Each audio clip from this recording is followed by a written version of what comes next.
Welcome back, everybody. Today we're going to be talking about congruent figures and just pointing out the congruent parts and how to identify congruent segments. So looking at this, quadrilateral ACEG is congruent to quadrilateral MNPR. What are the congruent segments? Alright, well, we'll list all the possibilities here. We don't have the image of this, but if we drew it out, AG would be congruent to MR, AC would be congruent to MN, and let's say CE would be congruent to NP, and EG would be congruent to PR. So notice how the letters match up. Every part is congruent to the corresponding part. Let's look at this one here, sort of a circle the right answer type deal. Polygons that are congruent, that means that all the angles are the same and all the sides are the same.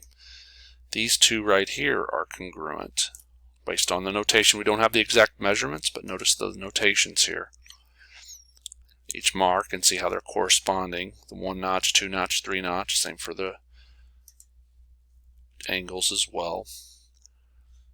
Down here, not congruent. Notice the parts aren't equal. The angles are equal, but not the sides. The sides are equal here. Look like we got a square and a rhombus, but the angles have to be equal too. Down here, looks like this odd-shaped quadrilaterals. Those are congruent to each other. Notice how everything matches up. Angles congruent, corresponding parts congruent. So those two, the first here and the last, are our two congruent pieces. All right, now we're going to talk about transformations a little bit, and congruent figures, one item transformed to the other. Okay, so we are going to start here with this triangle ABCD, and we're going to say, how did it move? How did it move so it was transformed to the new space here? All right, and the way we can do that is just to pick one point. Let's just focus on A here, and notice it moved to this A spot here. All right, so here's what happened. It went to the left 1, 2, 3, 4, 5, 6, 7, 8. All right, so it was translated to the left 8, and then after that it went down 1, 2, 3, 4, 5, 6, 7. All right, so we'll put that together here. We'll say rectangle ABCD was translated 8 units left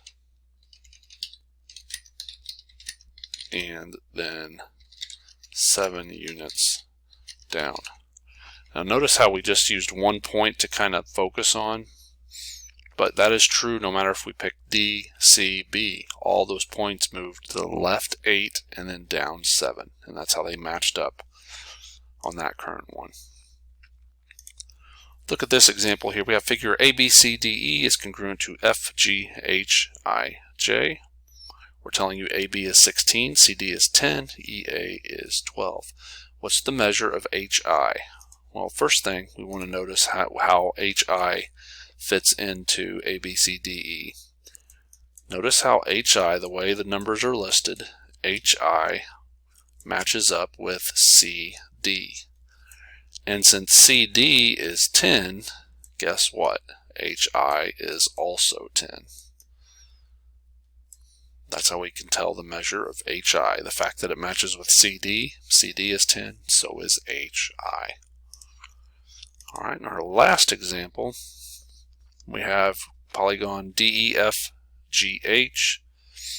This one here congruent to this polygon here. The question is, what's the measure of angle R?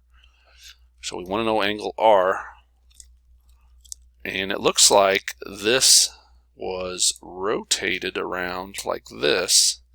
And so if we were to rotate it around, we should see that angle R matches up with angle E.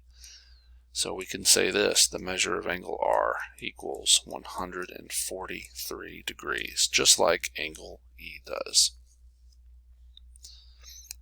All right, so that's our 5 examples over congruent parts of segments and transformations. Hopefully this makes sense. Thank you for watching. We'll see you next time.